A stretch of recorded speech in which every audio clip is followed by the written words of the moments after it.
Oke. Apa saja kalau berlebih-lebihan mesti boseni, gini apa nggih? Semangat dong sayang. Apa saja kalau terlalu sering itu bikin jenuh, bikin blenger, betul? Makan terlalu sering, blenger apa enggak? Blenger. Woi. Kumpul bojo terlalu sering. Blenger. Apane sing bojo? Mungkin sampean LDR. Kan yang di sini LDR semua, long distance relation. Bisa ngono kuwi bayang-bayang ning ngono iki. Makanya begitu ketok aku terus. Alhamdulillah di awal tahun ini harapan Anda semua tercapai, bisa bersanding. Apa? Bersanding kayak Anwar. Di awal tahun langsung bersanding dengan Anwar Zahid. Allahumma sholli ala Muhammad. Oke, saya ulang. Apa saja kalau terlalu sering itu pasti bikin bosan. Maka kuncinya agar tidak bosan, ditunda dan dibatasi. Saya yang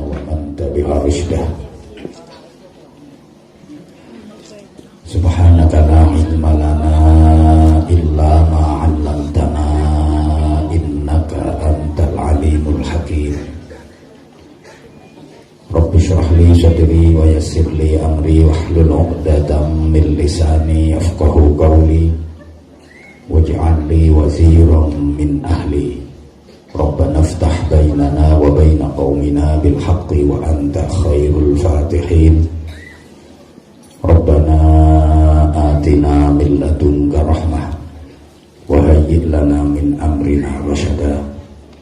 Rabbana atina fid dunya hasanah wa fil akhirati hasanah wa qina adzaban nar wa adkhilnal jannata ma'al abrar bi rahmatika wa fadlika ya azizu ya ghaffar ya halimu ya sattar ya rabbal alamin. Amma ba'd.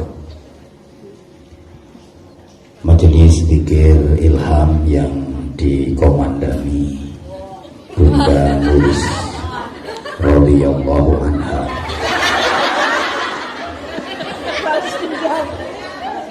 bersama Majelis Taklim Raudhatul Jannah serta jamaah sekalian. Kalau tadi Bunda Nuris sempat menyampaikan anak saya sudah berhaji 2 kali. Itu bukan karena saya yang membiayai, dibayari wong. Jadi ada travel yang ingin saya membimbing jamaahnya, kemudian anak saya katut. Bahkan kemarin saya baca ada yang protes, itu pelanggaran. Usianya belum 17 tahun kok sudah berangkat haji. Apa diperbolehkan di Indonesia? Boleh kalau tidak pakai visa reguler. Kalau pakai visa reguler, jatah ibadah haji yang umum memang syaratnya harus sudah di atas 17 tahun. Tapi kalau pakai visa furoda, visa tamu kerajaan, itu meskipun anak-anak boleh. Jawabnya seperti itu. Jemaah sekalian, kita memasuki tahun baru 1 Januari 2020 Masehi. Mudah-mudahan ke depan kita semuanya makin baik di seluruh aspek kehidupan kita. Kalau kita perhatikan kalender, setidaknya di kalender itu tertera 4 angka. Kalau kita jeli, ada 4 angka di kalender itu sebagai pertanda bahwa setidaknya kita dikenalkan dengan 4 pergantian tahun. Jadi tahun baru yang kita kenal itu setidaknya ada 4.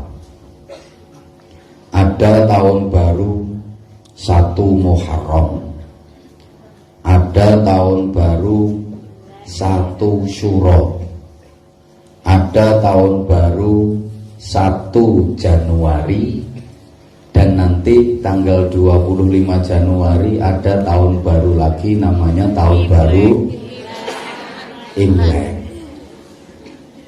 Cina. Jadi ada 4 pergantian tahun setidaknya yang kita kenal. Ada tahun baru 1 Muharram, ada tahun baru 1 Syuro, ada tahun baru 1 Januari, ada tahun baru Imlek. Kita dikenalkan dengan 4 budaya setidaknya. Tahun baru 1 Muharram itu tahun baru Islam, tahun barunya orang yang ikut ajaran-ajaran Islam, tahun barune wong-wong sing melu Gusti Allah. Tahun baru 1 Syuro itu tahun baru Jawa, tahun barunya wong-wong sing melu simbah-simbah. Tahun baru 1 Januari itu tahun barunya kelompok orang-orang barat, itu tahun barunya orang-orang yang ikut kaum penjajah. Tahun baru Imlek itu tahun barunya Cina, tahun barunya orang-orang yang ikut aliran duit kathah. Jadi ada tahun barunya orang yang ikut Gusti Allah, ada tahun barunya orang yang ikut simbah-simbah, ada tahun barunya orang yang ikut kaum penjajah, dan ada tahun barunya orang yang ikut duit kathah. Kira-kira jamaah yang hadir di sini ikut aliran yang mana?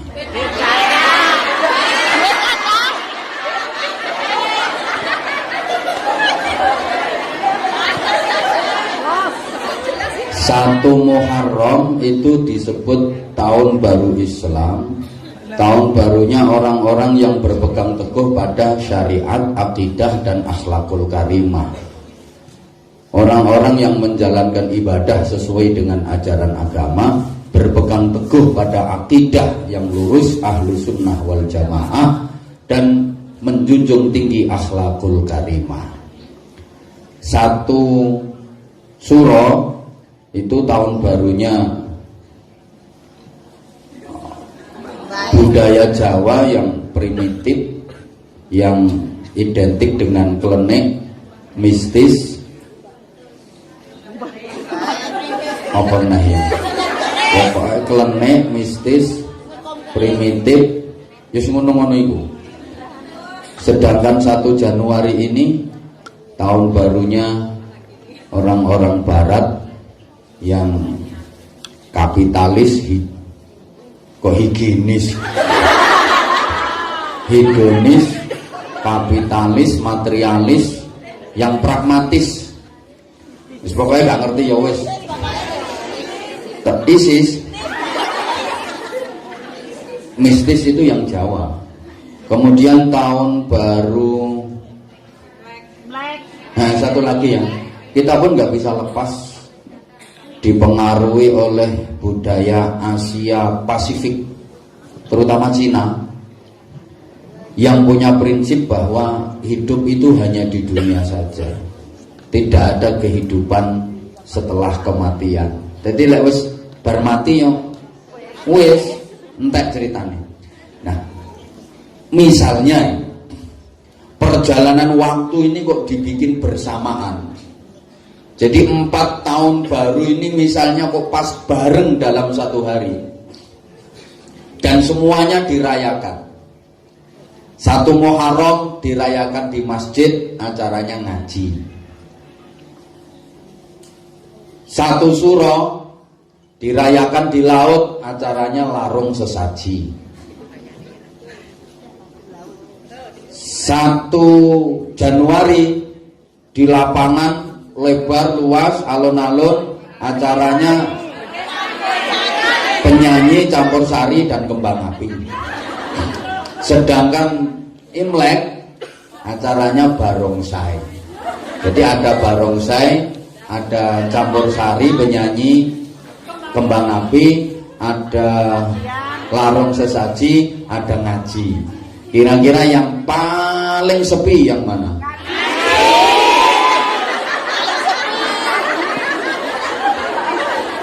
Yang paling rame?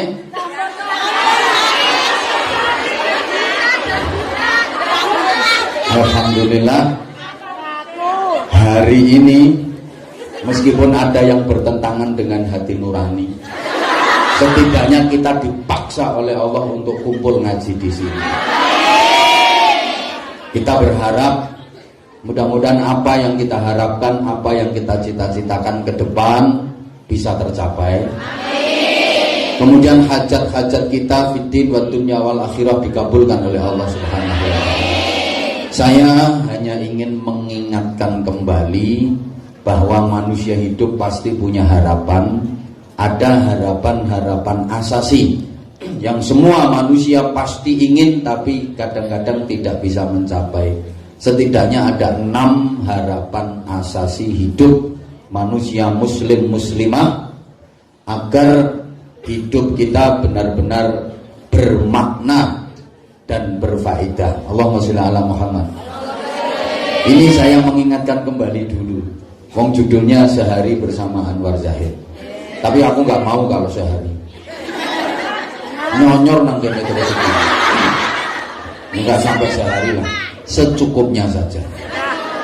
Asal jenengan sudah belenek memandang rai saya, silakan tinggalkan tempat ini. Jamaah sekalian, setidaknya ada 6 harapan asasi hidup manusia muslim muslimah. Gak apa-apa, ambil mangan gak apa-apa, kudu biru. Manggon ngarep metu di plastik.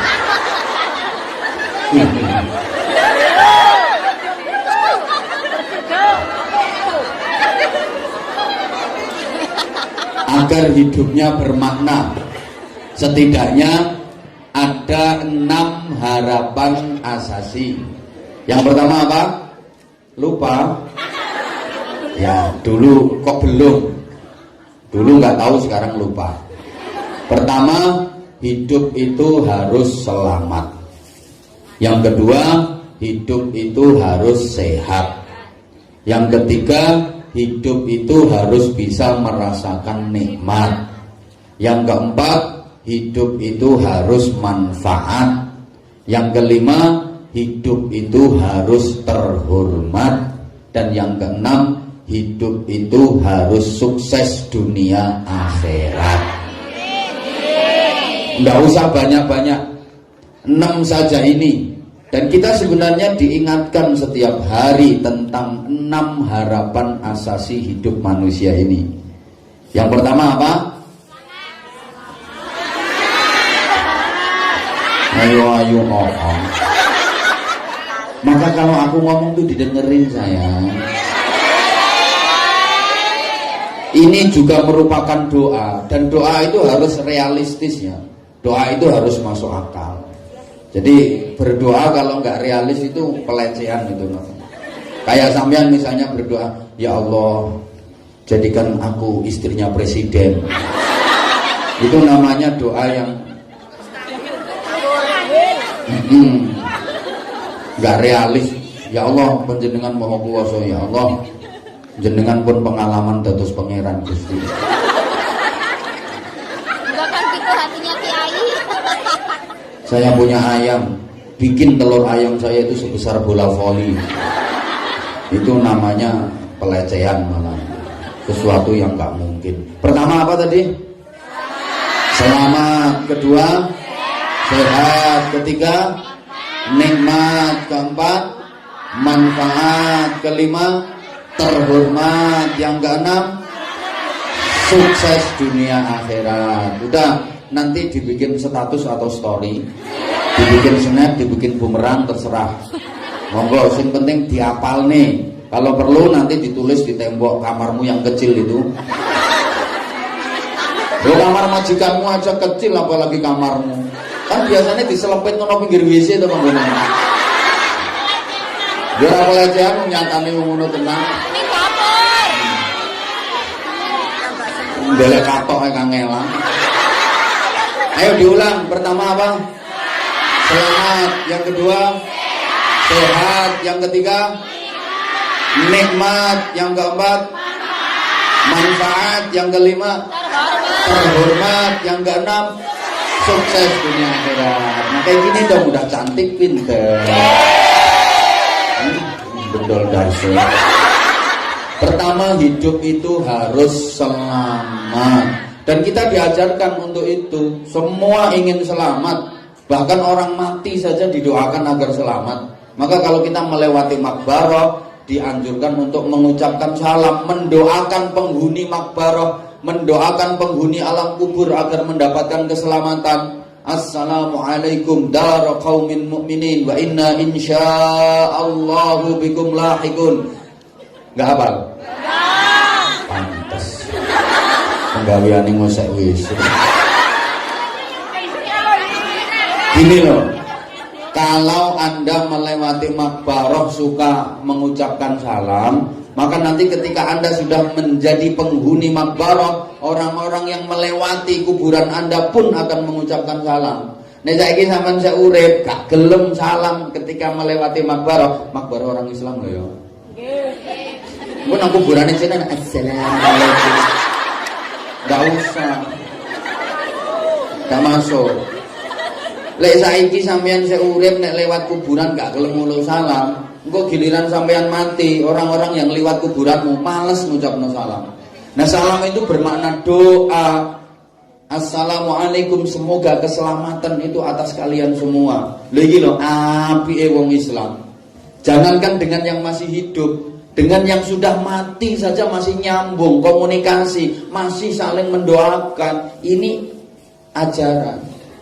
Jadi sekali lagi ini juga merupakan dalil bahwa mendoakan orang yang meninggal itu pasti sampai. Karena ada kelompok-kelompok yang mengatakan doa untuk orang yang meninggal itu nggak sampai. Salah satu dalilnya yaitu ketika kita lewat makbarah aja diperintahkan untuk mengucapkan salam, dan salam itu bermakna doa. Berarti kita mendoakan orang yang sudah meninggal. Begitu kok nggak sampai loh. Embo, gak usah bahas ngono-ngono itu tambah ngeluh.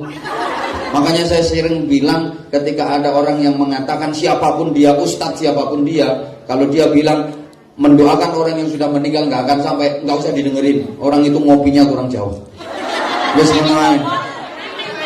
Allahumma sholli ala Muhammad. Allahumma sholli ala Muhammad. Apalagi dengan sesama muslim, muslimah yang masih hidup, setiap berjumpa dianjurkan untuk mengucapkan salam. Assalamualaikum. Ini kan pelajaran bahwa kita itu ingin hidup selamat. Kapanpun kita ingin selamat, dimanapun kita ingin selamat, dalam kondisi bagaimanapun kita ingin selamat. Lagi ngerjain apapun, lagi melakukan apapun, kita ingin selamat. Maka ucapan selamat ini menjadi tradisi di masyarakat kita. Kalau sesama muslim, assalamualaikum. Secara nasional ketika berjumpa ya selamat pagi, selamat sore, selamat siang, selamat malam. Kapanpun dimanapun kita memang ingin selamat. Ada yang lagi ulang tahun juga dikasih ucapan selamat ulang tahun. Ada yang lagi nikahan juga dikasih ucapan selamat menempuh hidup baru. Ketemu ya selamat berjumpa. Ada yang lagi bepergian ya selamat jalan. Kok selamat tinggal? Ketara berpegatan ini. Iya, ada selamat tinggal, selamat berpisah, macam-macam. Ini bukti bahwa kapanpun, dimanapun, dalam kondisi bagaimanapun kita ingin selamat. Kayak ini kan banyak ucapan selamat tahun baru, lagi lebaran ya selamat hari raya Idul Fitri, Idul Adha, pokoknya gitu. Selamat, selamat, selamat, selamat, selamat, selamat, selamat, selamat, dan selamat itu menjadi tradisi. Orang Jawa juga begitu. Sugeng enjing, sugeng siang, sugeng sonten, sugeng dalu, sugeng nggih rawuhipun. Sugeng itu kalau laki-laki bilang ke perempuan. Kalau perempuan ke laki-laki dia lujeng, biasanya gitu orang Jawa. Lujeng soalnya alunnya tengajeng. Jadi kalau sugeng itu susunya ageng.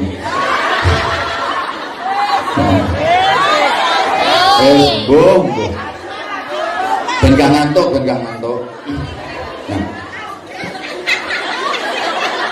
Itu sampai di kendaraan-kendaraan besar itu di bak belakangnya biasanya utamakan selamat. Karena memang kita hidup ini ingin selamat, tapi ternyata tidak mudah loh untuk mendapatkan hidup selamat itu.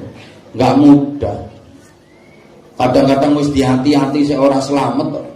Bahkan sekarang banyak anak-anak muda yang dalam bergaul tidak selamat, kecelakaan, akhirnya terlibat pemilu, perkawinan hamil dahulu, LKMD, lamaran keri meteng, bahasa Inggrisnya the tengkek biri, meteng dikek rabi hari. Ada yang sudah jadi pejabat saja nggak selamat. Ceblok ya ben biayaan orang.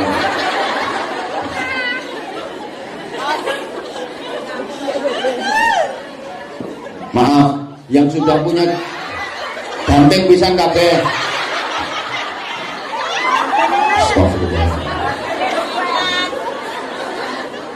Udah. Wong sing wis dadi pejabat kadang-kadang nggak selamat. Ada nggak pejabat yang tidak selamat? Banyak. Yang jelas kita semua pengen selamat. Sampai orang Jawa itu punya anak yang dikasih nama Selamat. Kalau Arab ya Abdus Salam, Nur Salim, Salamun, Salimun. Nah itu ya Salma, Silmi, Salama. Salimun. Itu karena memang semua pengen selamat. Sampai masyarakat kita punya budaya namanya selamatan. Karena ingin selamat. Mudah-mudahan kapanpun, dimanapun kita senantiasa diberikan keselamatan oleh Allah Subhanahu wa Ta'ala. Selamat itu penting. Orang sakti itu kalah sama orang selamat, betul? Sakti ini gak selamat itu nyonyor. Orang kaya raya tetap kalah sama orang selamat. Makanya selamat itu penting. Berbahagialah yang suaminya bernama Selamat, karena dia selalu didampingi oleh keselamatan, selalu didampingi oleh selamat. Wes. Sekarang yang kedua, gak suwe-suwe. Hidup itu, iya. Hidup itu pertama harus selamat. Wes. Mangan ya pengen selamat, mangan ya gak selamat, kolu sak sendok-sendoke. Bahkan mohon maaf, lagi BAB aja di toilet pengen selamat, coba BAB gak selamat, berdodoli sak usus-usus. Wis kok pokoknya pengen selamat, saya ngomong aja ini pengen selamat, nih gak selamat memikir iso kolu menjero. Kapanpun dimanapun kita ingin selamat, nggih? Makanya jangan lupa selalu berdoa. Mau apa saja berdoa. Mohon keselamatan kepada Allah Subhanahu wa Ta'ala. Ya selamat Islamnya, selamat akidahnya, selamat rezekinya, selamat kehidupannya, selamat keluarganya, selamat semuanya. Yang kedua, hidup itu harus sehat.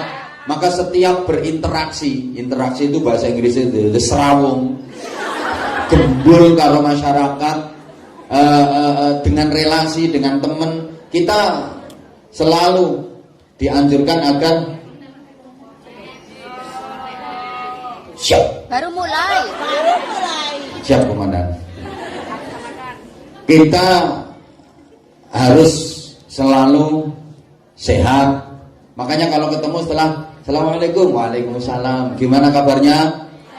Sehat. Mesti jawabnya begitu. Walaupun lagi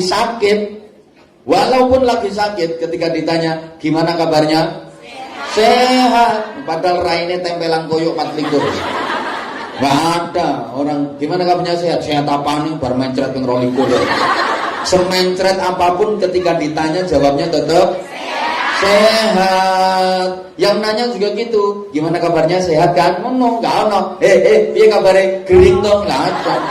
Mesti sehat kan? Alhamdulillah sehat. Tapi yang ini sehatnya orang sudah sepuh, sehatnya orang sudah tua. Lungguh sering alean. Itu tandanya sudah belum sudah mulai berkurang kesehatannya. Oh, duduk di majelis ini loh sak jam itu aleane nganti ping 7. Itu berarti sudah harus mulai introspeksi bahwa usianya sudah banyak bertambah apa berkurang. Lungguh suwe titik geringingan kesemutan, itu tandanya sudah ada yang sudah begitu. Alhamdulillah. Ya harus ngaku. Sehatnya orang tua beda sama sehatnya yang masih muda. Beda dong. Kalau masih muda sehatnya betul-betul prima. Kemana-mana tangan kosong berani. Emang masih muda. Tapi kalau udah tua biasanya kalau pergi itu sudah mulai bawa senjata. Nah, coba. Kalau masih muda, di tasnya itu mesti kosmetik lengkap. Sing wedak, sing lipstick, sing gincu, sing eyeshadow, sing blush on. Cermin nggak pernah ketinggalan. Parfum sampai pengharum kelek. Tapi kalau udah tua, di tasnya itu apa yang dibawa? Balsem, Remason, minyak angin, minyak kayu putih, aromaterapi. Betul? Saya beberapa waktu lalu pernah ngaji bareng sama pejabat-pejabat. Nah, kebetulan waktu itu badan saya lagi kurang sehat. Bentar-bentar bersin. Itu pejabat yang pas di samping saya nanya, Pak Ustadz, flu ya? Iya kayaknya. Saya ngomong iya kayaknya itu, kanan kiri itu semua langsung ngeluarin minyak angin. Aku mikir ya Allah, pejabat loh sing bawa senjata minyak angin. Nah kalau perempuan udah agak tua, mau tidur itu nggak bisa terpejam matanya sebelum pegang 2 senjata. Biasanya gitu. Iya. Tangan kanan itu pegang botol diisi air panas untuk menyekat tubuh, tangan kiri pegang minyak kayu putih untuk tolak bojo. Tolak angin yang tangan kanan tadi, botol Orson dikasih air hangat untuk menyekat tubuh, itu tolak angin. Sedangkan minyak kayu putih dipegang di tangan kiri untuk tolak bojo. Perempuan kan suka nakalan kayak gitu. Kalau lagi capek, lagi males, melihat suaminya kok semangat berapi-api, sebelum suami masuk kamar, blonyoan minyak kayu putih satu siraman. Ternyata suaminya gablek, sudah blonyoan minyak kayu putih kok panggang ngeyel ae, tambah Remason. Remason belum mempan, labur pagoda. Masih belum mempan, parut ke Brambang. Kena parutan Brambang senjata pamungkas. Sing lanang balik cengkelak, putuslah harapanku. Siapa ngomong pengalaman? Ya enggak lah, istriku enggak kayak gitu. Kok nek bojoku kok anytime already stand. Allahumma sholli ala Muhammad. Allahumma sholli ala Muhammad. Maka kita dianjurkan untuk selalu menjaga kesehatan. Jaga kesehatan itu hukumnya wajib. Sekuat apapun iman seseorang, kalau nggak sehat ibadahnya nggak bisa sempurna. Betul? Imannya kuat, duitnya banyak, tapi nggak sehat, nggak bisa pergi haji, nggak bisa umrah, puasa juga nggak kuat, sholat tahajud juga nggak mampu, nggak sehat. Meskipun dia bisa fasih dan tartil dalam membaca Al-Quran, ketika nggak sehat, ya nggak bisa terus menerus, nggak bisa istiqomah baca Qurannya. Ini aja kalau nggak dikasih kesehatan nggak bisa datang kemari, betul? Maka mudah-mudahan semuanya senantiasa diberikan sehat dohir batin. Yang ketiga, supaya sehat gimana caranya? Ya ibadah itu bikin sehat. Udah sering saya sampaikan kok. Ibadah itu bikin sehat. Ngaji kayak gini bikin sehat. Orang sakit itu kalau mau berangkat ngaji, sakitnya bisa hilang.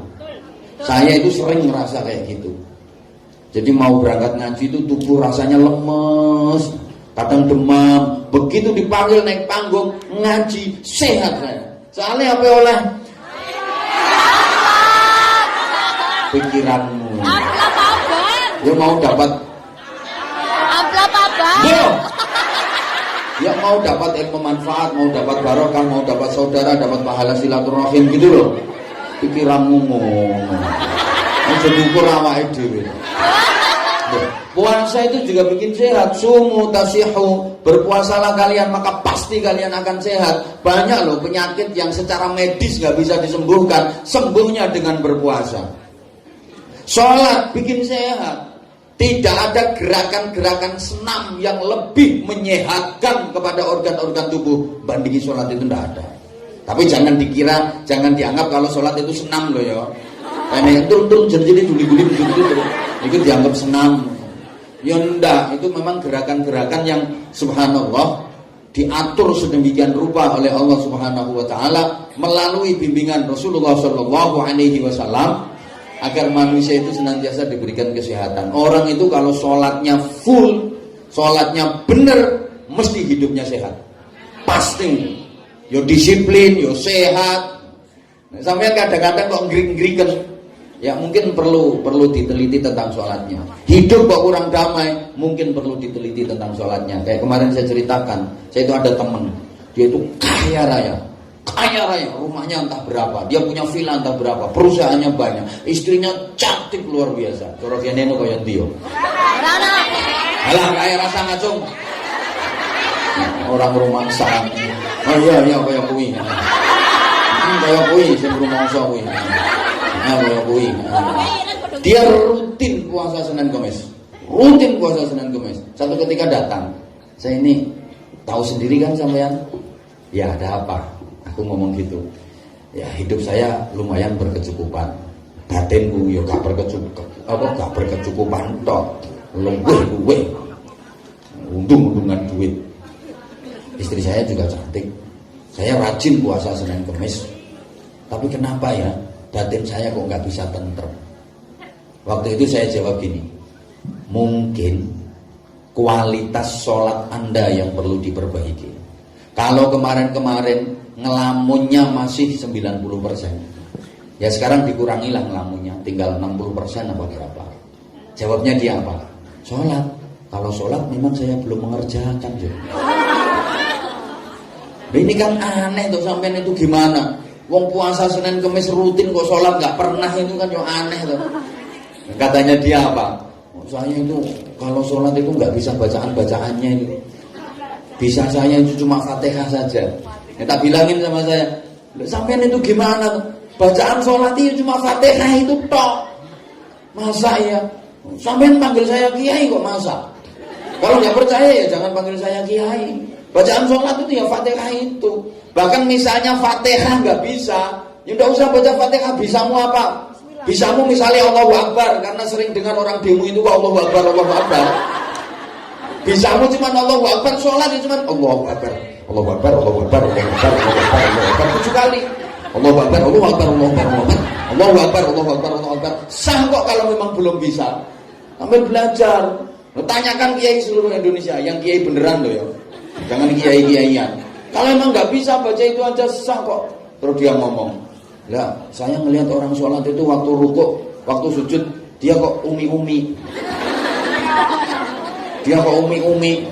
Akhirnya tak bilangin, nah itu emang ada yang diumi-umikan. Lah kamu kalau mau umi-umi juga bisa, silakan. Terus yang saya umi-umikan apa? Ya ada apa enggak? Kalau enggak ada ya enggak usah umi-umi. Dia yang umi-umi itu memang ada yang diumi-umikan. Kalau kamu ada yang diumi-umikan ya silakan berumi-umi. Kalau emang nggak ada ya nggak usah umi-umi. Pokoknya semua ibadah itu menyehatkan. Semua ibadah kalau dikerjakan secara benar itu menyehatkan. Ngaji aja kayak gini sehat kok. Bahkan mabuntut itu sehat. Dalam pengajian kayak gini. Wes.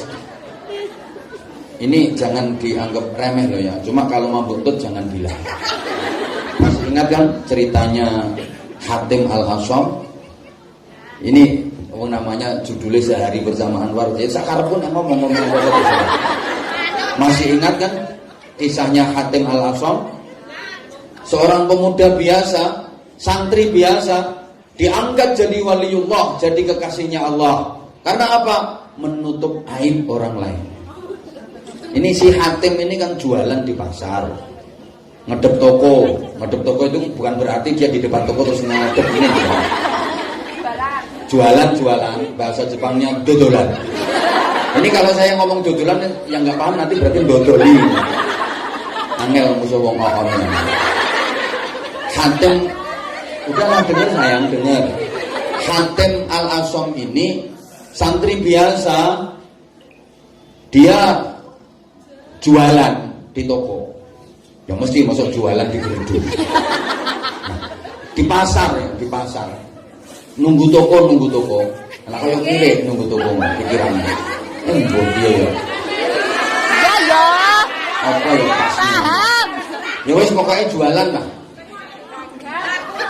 Dia punya toko, dia jualan di situ, di pasar.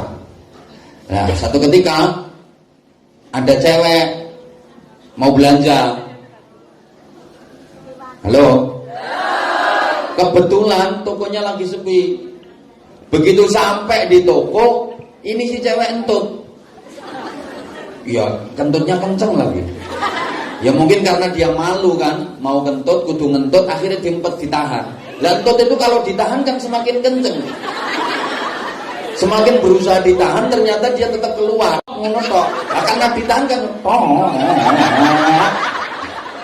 bayangkan seorang cewek kentut di depan cowok, ini kan musibah. Pucet langsung. Musibah. Ya kayak sampean lah misalnya lagi ngobrol sama saya terus bayangkan. Musibah besar. Lebih besar daripada tsunami. Sama, ini cewek langsung pucet. Hatim tahu kalau ini cewek malu. Apa yang dia lakukan? Subhanallah, dia pura-pura nggak denger. Padahal ini kentut bukan cuma bunyi, baunya juga fitini wa dunya wal akhirah. Ini Hatim, rumah saya, berusaha untuk menutupi aibnya ini si cewek. Ditanya, Mbak mau belanja apa? Dia ngomong, gula. Apa Mbak? Sandal. Gula. Apa? Minyak. Gula. Apa Mbak? Berambang. Mbak, kalau ngomong yang kenceng, yang keras. Saya itu kalau diajak ngomong kok nggak keras kuping, saya juga nggak denger. Sama nek ngomong sing banter Mbak, aku lek diomongi alun kupingku gak krungu. Akhirnya saya, ini berarti nggak denger saya ngomong. Orang saya ngomong kayak gini dia nggak denger. Alhamdulillah. Padahal Hatim ini bukan cuma nggak denger, meh semaput.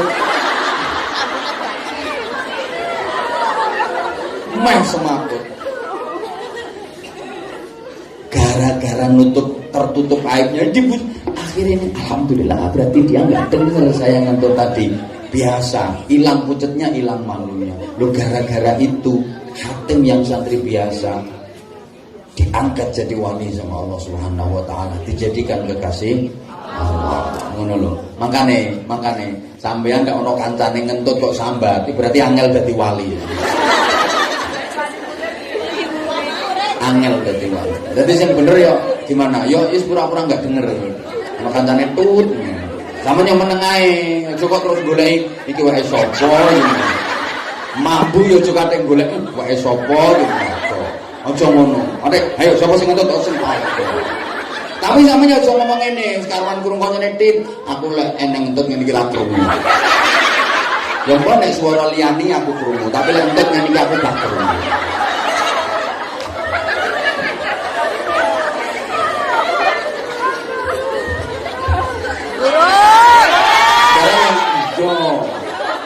Yang ketiga,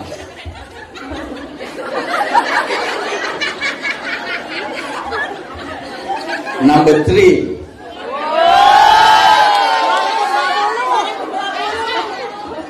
sing nomor 3, hidup itu harus nikmat. Maka kita dikasih makan, diberi kesempatan untuk minum, sampai di pengajian pun ada yang makan, mesti tiap hari, mesti nyembuh kok ngono. Apa tuh kalau mau gak sarapan? Datang subuh. Oh gitu. Ya tadi waktu masih di luar belum masuk itu makan dulu atau nanti. Wah ngaji kok. Oh menikmati. Masih bisa merasakan nikmat? Alhamdulillah. Berarti masih normal. Karena ada yang saraf-saraf nikmatnya udah mulai dicabut sama Allah. Itu kan simbol penguji kenikmatan. Makanan, minuman, itu simbol penguji kenikmatan. Kalau udah berumur biasanya udah mulai dikurangi. Saraf untuk merasakan nikmat itu udah mulai dikurangi. Untu wis mulai merotoli. Aku yang wis soalnya. Iya, lo yo krasa lho. Berarti iki wis rondo tuwa. Wis gak rondo, wis tuwa. Syarat untuk merasakan kenikmatan itu sudah mulai dikurangi sama Allah. Makanya tapi kita tetap masih bisa merasakan nikmat. Kunci kenikmatan itu resepnya cuma 2. 1 ditunda, 2 dibatasi. Saya ulang, rumus dan kunci agar mendapatkan kenikmatan itu cuma 2. 1 ditunda, 2 dibatasi. Kalau kita ingin terus merasakan nikmat, caranya 1 ditunda, 2 dibatasi. Kenapa begitu? Gini, kejenuhan, kebosanan dan kemblengeran itu akan timbul ketika kita apa saja terlalu sering dan berlebih-lebihan. Apa saja kalau terlalu sering mesti blenger, gini apa nggih? Apa saja kalau berlebih-lebihan mesti mboseni, gini apa nggih? Semangat dong sayang. Apa saja kalau terlalu sering itu bikin jenuh, bikin blenger, betul? Makan terlalu sering, blenger apa enggak? Blenger. Woi. Kumpul bojo terlalu sering. Blenger. Apane sing bojo? Mungkin sampean LDR. Kan yang di sini LDR semua, long distance relation. Bisa ngomong ngono kuwi bayang-bayang ning ngono iki. Makanya begitu ketok aku terus. Alhamdulillah di awal tahun ini harapan Anda semua tercapai, bisa bersanding. Apa? Bersanding kayak Anwar. Di awal tahun langsung bersanding dengan Anwar Zahid. Allahumma sholli ala Muhammad. Oke, saya ulang. Apa saja kalau terlalu sering itu pasti bikin bosan. Maka kuncinya agar tidak bosan, ditunda dan dibatasi. Saya yakin kok, misalnya ya, tiap hari ketemu sama Anwar Zahid, tiap hari ngaji kayak gini bareng sama Anwar Zahid, bosan. Dan penyelesaian, mudah-mudahan seluruh problem persoalan yang menghimpit diangkat oleh Allah Subhanahu wa taala. Apapun penyakit zahiran wa batinan, penyakit luar dalam yang menyerang kita, yang menimpa kita, keluarga kita, Mudah-mudahan berkahnya sedekah jenengan, infak jenengan, berkahnya ngaji kita, berkahnya majelis yang mulia ini, mudah-mudahan disembuhkan oleh Allah Subhanahu wa taala. Anak-anak kita yang masih belum mendapatkan bimbingan, masih belum mendapatkan hidayah, anak-anak kita yang kena pengaruh-pengaruh nakal dari teman-temannya, mudah-mudahan dijaga oleh Allah Subhanahu wa taala, diarahkan oleh Allah Subhanahu wa taala, dibimbing dan dituntun untuk menjadi anak-anak yang solih dan solihah. Bagi suami-suami yang mungkin kurang bertanggung jawab, bagi suami-suami yang zalim kepada istri-istrinya, mudah-mudahan diberikan kesadaran, dibuka mata hatinya oleh Allah Subhanahu wa taala untuk menjadi suami-suami yang solih, suami-suami yang bertanggung jawab fid dini wad dunya wal akhirah. Yang masih ada persoalan dengan orang tua, dengan saudara, apapun itu, karena sakit hati, karena urusan keluarga apapun, mudah-mudahan dan sekali lagi mudah-mudahan semuanya diberikan jalan kebaikan oleh Allah Subhanahu wa taala. Yang tidak rukun dengan siapapun, mudah-mudahan sekat itu dihilangkan oleh Allah, sehingga semuanya terjalin silaturahim dengan akrab, terjalin ukhuwah ad-diniyah, semua itu dilandaskan kepada Islam, iman, ihsan dan taqwa Allah. Al-Fatihah. A'udzubillahi minasyaitonirrajim. Bismillahirrahmanirrahim. Alhamdulillahirabbil alamin arrahmanir rahim maliki yaumiddin. Iyyaka na'budu wa iyyaka nasta'in. Ihdinas siratal mustaqim. Shiratal ladzina an'amta 'alaihim ghairil maghdubi 'alaihim waladdallin. Rabbighfirli wa liwalidayya wa lil mu'minina amin ya rabbal alamin. Seluruh malaikat yang ikut hadir di majelis mulia ini, yakin ribuan bahkan jutaan malaikat ikut hadir di majelis ini, menghormat majelis ini, bahkan mendoakan seluruh jamaah yang hadir di majelis ini bahwa semua kesalahan, kezaliman, dosa-dosa yang pernah dilakukan di masa lalu diampuni oleh Allah Subhanahu wa taala. Al-Fatihah. A'udzubillahi minasyaitonirrajim. Bismillahirrahmanirrahim. Alhamdulillahirabbil alamin arrahmanir rahim maliki yaumiddin. Iyyaka na'budu wa iyyaka nasta'in. Ihdinas siratal mustaqim. Shiratal ladzina an'amta 'alaihim ghairil maghdubi 'alaihim waladdallin. Rabbighfirli wa liwalidayya wa lil mu'minina amin ya rabbal alamin. Kotoran-kotoran akal pikiran, kotoran-kotoran nafsu, kotoran-kotoran hati mudah-mudahan dihilangkan oleh Allah Subhanahu wa taala, dijadikan akal yang jernih, pikiran yang bening, hati yang bersih dari seluruh penyakit-penyakit amradul qulub. Mudah-mudahan semuanya penyakit-penyakit akal pikiran, penyakit-penyakit nafsu, penyakit-penyakit hati disembuhkan oleh Allah Subhanahu wa taala, sehingga nanti kita mempunyai qalbun salim, hati yang selamat, hati yang bersih. Al-Fatihah. A'udzubillahi minasyaitonirrajim. Bismillahirrahmanirrahim. Alhamdulillahirabbil alamin arrahmanir rahim maliki yaumiddin. Iyyaka na'budu wa iyyaka nasta'in. Ihdinas siratal mustaqim. Shiratal ladzina an'amta 'alaihim ghairil maghdubi 'alaihim waladdallin. Rabbighfirli wa liwalidayya wa lil mu'minina amin ya rabbal alamin. Kita berfatihah sekali lagi memohon kepada Allah Subhanahu wa taala, mudah-mudahan yang masuk ke hati kita, yang masuk ke jiwa kita adalah ajaran-ajaran agama yang benar ala thariqati ahli sunnah wal jamaah. Seluruh aliran-aliran, faham-faham yang tidak sesuai dengan ajaran Rasulullah sallallahu alaihi wasallam, para sahabat, para tabi'in, para ulama, para habaib yang berhaluan ahlu sunnah wal jamaah, ajaran-ajaran selain itu mudah-mudahan ditangkal oleh Allah Subhanahu wa taala. Jangan sampai meracuni pikiran-pikiran kita, memasuki hati-hati kita. Kita tetap kuat dalam memegang akidah ahlu sunnah wal jamaah, dibimbing Allah sampai kematian datang, sampai nanti kita di akhirat dikumpulkan bersama kelompok ahlu sunnah wal jamaah. Al-Fatihah. A'udzubillahi minasyaitonirrajim. Bismillahirrahmanirrahim. Alhamdulillahirabbil alamin arrahmanir rahim maliki yaumiddin. Iyyaka na'budu wa iyyaka nasta'in. Ihdinas siratal mustaqim. Shiratal ladzina an'amta 'alaihim ghairil maghdubi 'alaihim waladdallin. Rabbighfirli wa liwalidayya wa lil mu'minina amin ya rabbal alamin. Allahumma shalli 'ala sayyidina Muhammadin wa 'ala alihi sallim radhiyallahu tabaraka wa ta'ala an kulli sahabati Rasulillah ajma'in. Alhamdulillahirabbil alamin. Allahumma shalli 'ala sayyidina Muhammadin tibbil qulubi wa dawaiha wa 'afiyatil abdani wa shifaiha wa nuril absari wa diyaiha wa 'ala alihi wa sahbihi wa sallim. Allahumma shalli 'ala sayyidina Muhammadin salatan tarqiya biha ar-ra'ba wal haibata fi qulubil kafirin wal musyrikin wal zalimin wal fasiqin wal mufsidin wa ala alihi wa sahbihi wa sallim.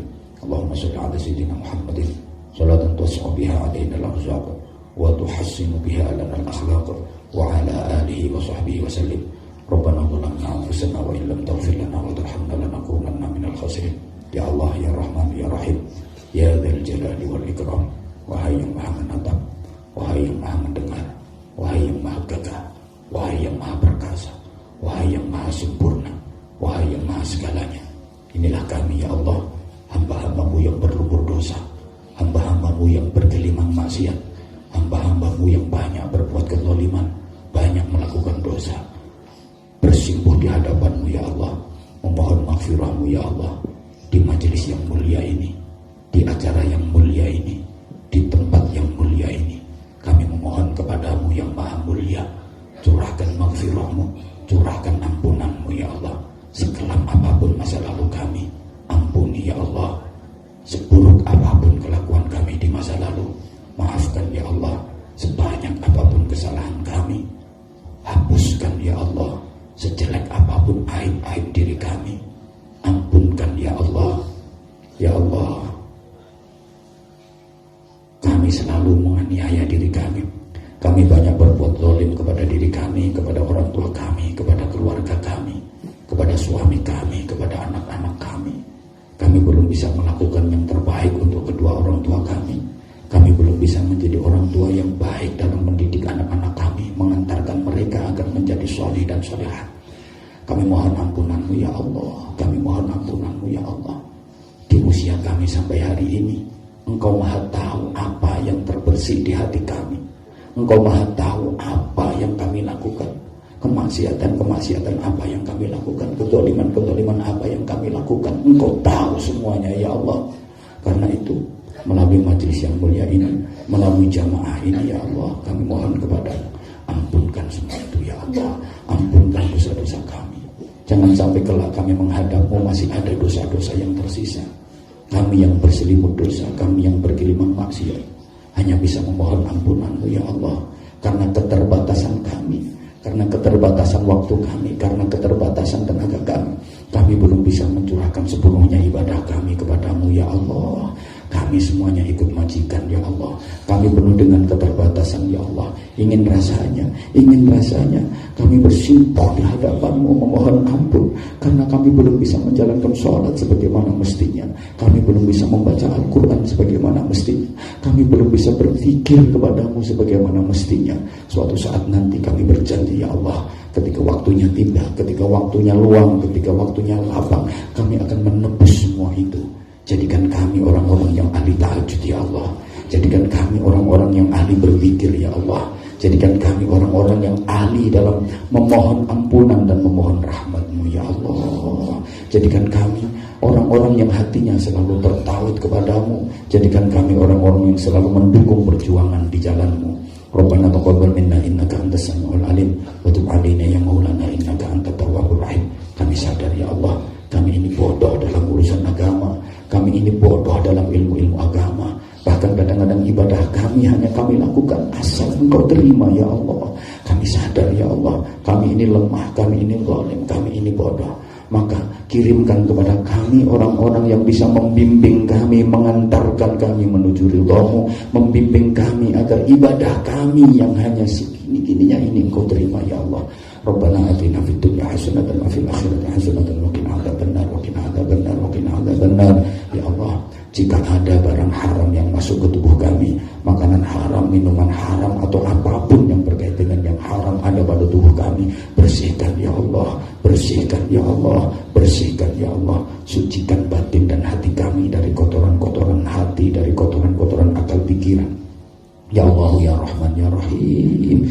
Di sisa umur kami, jadikan kami anak-anak yang berbakti kepada orang tua kami. Berikan kesempatan kami untuk bisa memuliakan orang tua kami. Berikan kepada kami rizki yang halal. Kami ingin memberangkatkan umrah kedua orang tua kami ya Allah.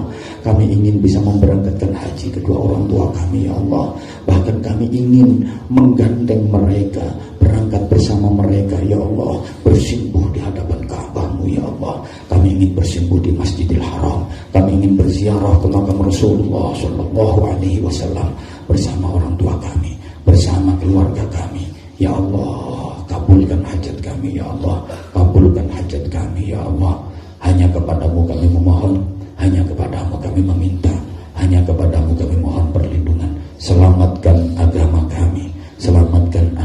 kami, selamatkan dunia kami, selamatkan keluarga kami, selamatkan anak keturunan kami.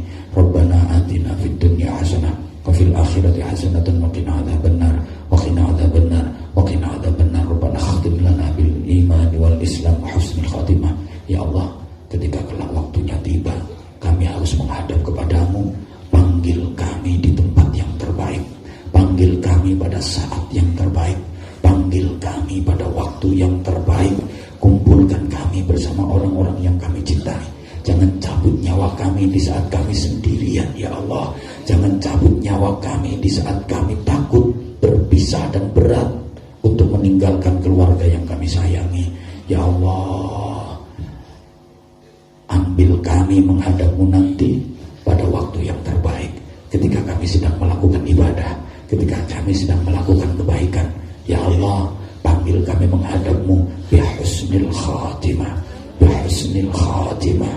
Ya Allah, seburuk apapun amal kami, sebejat apapun kelakuan kami, tapi kami ingin akhiri hidup kami dengan kebaikan. Ya Allah, akhiri hidup kami dengan Islam dan iman. Ya Allah, walaupun dosa kami menggunung, walaupun dosa kami menumpuk, walaupun ibadah kami sangat sedikit, ya Allah, kami hanya bermohon belas kasihan-Mu, kami hanya memohon rahmat-Mu, ya Allah. Kami tahu bahwa yang menentukan nasib kami untuk selamanya adalah akhir kehidupan kami, dan kami sadar sejauh ini, selama ini, andaikan ditimbang demi Allah, ibadah dan maksiat kami jauh lebih banyak maksiat kami, pahala dan dosa kami jauh lebih berat dosa-dosa kami. Karena itu ya Allah, tanpa ampunan-Mu, tanpa kasih sayang-Mu, kami tidak akan jadi apa-apa. Ya Allah, di akhir hayat kami, matikan kami dalam keadaan husnul khatimah, matikan kami dalam keadaan husnul khatimah. Ambil roh kami bersamaan dengan kami mengucapkan kalimat talqin la ilaha illallah, la ilaha illallah, la ilaha illallah, Muhammadur Rasulullah sallallahu alaihi wasallam. Rabbana taqabbal minna innaka antas samiul alim wa tub alaina ya maulana innaka antat tawwabur rahim. Rabbana atina fid dunya hasanatan wa fil akhirati hasanatan wa qina adzabannar wa qina adzabannar wa qina adzabannar wa adkhilnal jannata ma'al abrar bi rahmatika wa fadlika ya aziz ya ghafar ya halim ya sattar ya rabbal alamin. Jazallahu anna sayyidina Muhammadan sallallahu alaihi wasallam ma huwa ahluh bi fadli subhana rabbika rabbil izzati amma yasifun wa salamun alal mursalin walhamdulillahi rabbil alamin. Taqabbal minna ya rab ya rab ya rab ya